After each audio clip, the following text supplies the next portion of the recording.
Our kids, they played for 40 minutes, they played a gritty game, and they just stuck with it because there could have been times that we would have folded.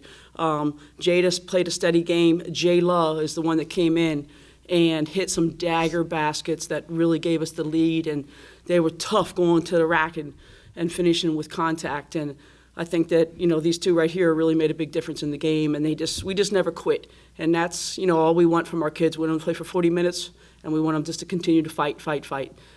So I'm really happy and really proud of them. Jada, you had a lot of success driving, both of you did, but you were early driving into the paint. Was that part of the game plan for y'all to get into the paint? Yeah, it's always the game plan. We always work on it in practice, getting to the paint, creating shots for yourself and for others. So, yeah, it's always part of the game plan. Jayla, you had a little bit of an auspicious start to your time on the court. You were out there for a few minutes. Took a couple shots that maybe weren't the best shots. Yeah. And it looks like you had a quick conversation with the coaching staff and you came back out and you played a different, more clean game. Talk a little bit about that transition for you. Yeah, so coming off the bench, I might have took some bad shots, but talk with the coach told me to keep my head, so I just trusted in them, trusted in my team, and once I started playing within the offense, my shots started to fall.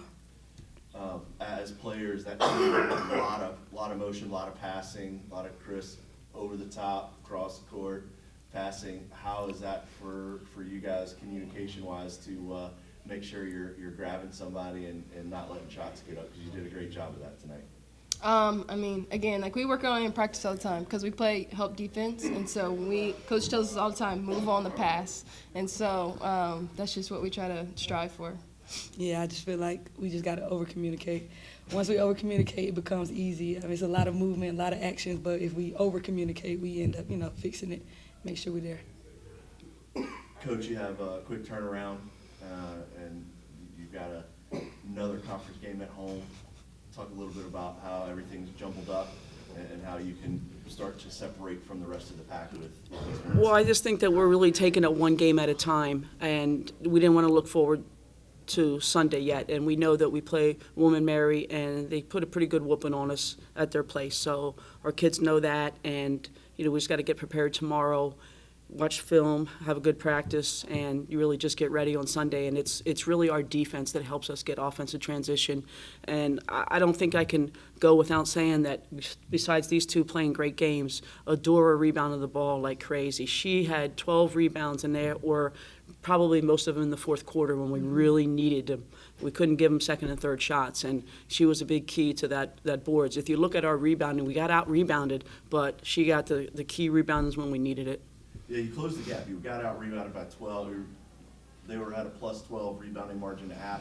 I was going to ask you, did you discuss that at halftime? Was that part of, you were talking to them about hit the glass, pull down the rebound, zone it? It was pretty much discussed in every time out, because we really had one person in there. It was our post player, whether it was Adora, Zoe, or Nicole, and they can't do it by themselves. But Adora has a really good skill, and she can time it. She gets up there and she pulls down those boards. So that was a big key. Besides these two coming through in the clutch on offense and Adora rebounding defensive rebounds, it got it done. But our kids just never quit, and we could have packed it in at any time. We played a really good team, so it was just a matter of finishing it. We're at home. We're trying to, defend our den here and not let anybody come in here and take a win from us. But Sunday's another game, so we got to feel good about ourselves tonight, get some rest tomorrow, have a good practice, and then come Sunday and battle again.